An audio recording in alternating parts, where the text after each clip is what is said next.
IndusInd bank ગઈકાલે જે Nifty અને એફ&ઓનું ટોપ ગેઇનિંગ કાઉન્ટર જ્યાં આપણને વોલ્યુમ બેઝડ બાઇંગ જોવા મળી ખાસી પોઝિટિવિટી ઓલમોસ્ટ ડેઝ આઈના લેવલની આસપાસ ક્લોઝિંગ જોયું છે ઇન્ડસઇન્ડ બેંકમાં આપણે વિરાટ કઈ રીતે વ્યૂ આપશો? સો અગર ઇન્ડસઇન્ડ બેંકને આપણે જોઈએ તો કરંટ લેવલ પર આપણે જે રીતના જોઈ રહ્યા છીએ કે એક કન્સોલિડેશનની રેન્જ કે એક ફ્લેટિશ નોટ પર આપણને ઘણા સમયથી કારોબાર કરતો જોવા મળ્યો હતો, ત્યાંથી આપણને એક બ્રેકઆઉટ તરફ મૂવ થતો જોવા મળી રહ્યો છે. એક શોર્ટર પીરિયડ પર જોઈએ તો એક સિમેટ્રિક ટ્રાયંગલ સોર્ટ ઓફ ફોર્મેશનનો બ્રેકઆઉટ આપણને બંધ જોવા મળ્યું છે, જે ઇન્ડિકેટ કરી છે કે કદાચ અહીંયાથી આપણને જે મોમેન્ટમ છે પોઝિટિવ સાઇડની બંધ જોવા મળી શકે છે. ઉપરની સાઈડ પર ઇમિડિયેટ હર્ડલ આપણને 900-925 ની આસપાસના લેવલ પાસે બંધ જોવા મળી શકે છે. નીચેની સાઈડ પર સ્ટ્રોંગ સપોર્ટ 820 ની આસપાસ બંધ જોવા મળી શકે છે, જ્યાં આપણને અત્યારના 50 દિવસ અને 20 દિવસ એક્સપોનેન્શિયલ મૂવિંગ એવરેજ બેઝ સુધી જોવા મળી રહી છે. તો ત્યાંથી આપણને એક સારો સપોર્ટ બંધ જોવા મળી શકે છે. ઉપરમાં 925 સુધીના લેવલ્સ આપણને ત્યાંથી ફરીથી આવતા જોવા મળી શકે. તો ઇન્ડસઇન્ડ બેંક માટે અગર તમે શોર્ટ ટર્મ પીરિયડ વ્યૂ રાખવો હોય તો એક પોઝિટિવ વ્યૂ રાખીને તમે ચાલી શકો છો. 925 જેવા ટાર્ગેટ તમે ઓબ્ઝર્વ કરી શકો છો અને નીચેમાં 820 સુધીનો સ્ટોપ લોસ મેન્ટેન કરીને ચાલવાની સલાહ રહેશે. વ્યૂ જોઈ રહ્યા છે ઓવરઓલ એક કાઉન્ટર માટે ઇન્ડસઇન્ડ બેંક. બીજું એક કાઉન્ટર જે ગઈકાલે ફોકસમાં હતું એક બંધન બેંકનું પણ હતું. વધુ એક બેન્કિંગ કાઉન્ટર પર વિરાટ આપણે વ્યૂ લઈએ, કારણ કે ત્યાં પણ આપણને એક ખાસી ખરીદારી જોવા મળી હતી. બંધન બેંકમાં શોર્ટ સાઇડ પર આપણને કવર થતા પણ દેખાડી રહ્યા હતા. જે મજબૂતી હતી ઓવરઓલ, જે રીતે ઇન્ડસઇન્ડ બેંક પર નોમુરાનો રિપોર્ટ હતો એ રીતે બંધન બેંક માટે CLSA હાઈ કન્વિક્શન અને આઉટપરફોર્મ રેટિંગ તેઓએ ખાસ કરીને આપ્યું હતું. વોલ્યુમ બેઝડ બેંક અહીંયા પણ હતું. કઈ રીતે સલાહ રહેશે?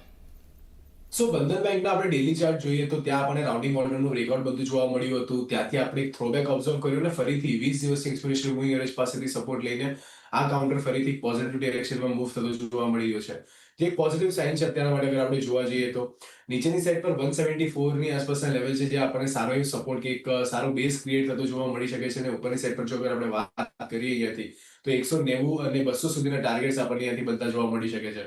તમે એક પોઝિટિવ આઉટલુક રાખીને ચાલી શકો છો બંધન બેંક માટે પણ. આઉટલુક એક પોઝિટિવ આપણને બનતો દેખાડી રહ્યું છે એક બંધન બેંકના કાઉન્ટર માટે. આ સિવાય આજે એક જ્યાં આપણે ફોકસ રાખવાનું છે એ સિમેન્સ છે. સિમેન્સ માટે વિરાટ, કારણ કે સિમેન્સ એનર્જી ઇન્ડિયા આજે લિસ્ટિંગ છે, ડીમર્જ થયા બાદ પ્રાઇસ ડિસ્કવરી પણ આજે કરવામાં આવશે, એટલે સિમેન્સ માટે એક આજે ફોકસ રાખીશું, જ્યાં ગઈકાલે શોર્ટ કવર થયા હતા. 0.5% મજબૂતી સાથે ક્લોઝિંગ છે. આપ કઈ રીતે સલાહ આપશો અહીંયા? સો સિમેન્સને અગર આપણે વાત કરીએ તો 3400 ની આસપાસનો લેવલ છે, જે ઇમિડિયેટ હર્ડલની જેમ કામ કરતો જોવા મળી શકે છે. પહેલા પણ આપણે જોયું હતું કે આ જ લેવલે બેક ટુ બેક 2 થી 3 વખત એક રિજેક્શનની જેમ કામ કરતું જોવા મળ્યું છે. સો પોસિબલ છે કે આપણને 3400 ની આસપાસના લેવલ પાસેથી એક રિજેક્શન ફરીથી આવતું જોવા મળી શકે છે. જ્યાં સપોર્ટની અગર આપણે વાત કરીએ નીચેની સાઈડ પર તો 3275 ની આસપાસના લેવલ છે, જ્યાં આપણને સારો એવો સપોર્ટ બનતો જોવા મળી શકે છે. તો ક્યાંક ને ક્યાંક અહીંયા વેઇટ એન્ડ વોચ કરીને ચાલવાની સલાહ રહેશે. જો 3400 ના લેવલે સરપાસ કરે છે, એની ઉપર સસ્ટેન કરવાનું સ્ટાર્ટ કરે છે, તો ત્યાં તમે તમારી લોંગ પોઝિશન ક્રિએટ કરીને ચાલી શકો છો. સ્ટોપ લોસ તમારે મેન્ટેન કરવાનો રહેશે 3275 ની આસપાસ, અને ટાર્ગેટ આપણે ઓબ્ઝર્વ કરી શકીએ છીએ 3700 3800 સુધીના. પણ એના માટે એને 3400 ના લેવલે સક્સેસફુલી સરપાસ કરવું ઘણું ઇમ્પોર્ટન્ટ રહેશે. તો 3400 જ્યાં સુધી સરપાસ નથી થતું ત્યાં સુધી વેઇટ એન્ડ વોચ કરો. 3400 ને સરપાસ કરે છે ત્યાં તમે ફ્રેશ પોઝિશન બનાવી શકો છો. ઓકે, 3400 ઉપરના લેવલ્સની એક રાહ જુઓ. થોડું એક વેટ એન્ડ વોચ અપ્રોચ અહીંયા રાખી શકો છો. એવન્યુ સુપરમાર્ટ્સ વિરાટ નેક્સ્ટ કાઉન્ટર ખાસી ખરીદારી ત્યાં ડીમાર્ટના કાઉન્ટરમાં પણ જોવા મળી હતી. લોંગ સાઇડ પર એક બિલ્ટઅપ થયું અને એક જોરદાર એક પોઝિટિવ એક્શન આપણને એવન્યુ સુપરમાર્ટ્સના કાઉન્ટર પર જે જોવા મળી હતી. કઈ રીતે આપનો વ્યૂ રહેશે અહીંયા? સો ડીમાર્ટ છેલ્લા સારા એવા કન્સોલિડેશન પછી આપણને અત્યારે એક પોઝિટિવ ડિરેક્શનમાં મૂવ થતો જોવા મળ્યો છે.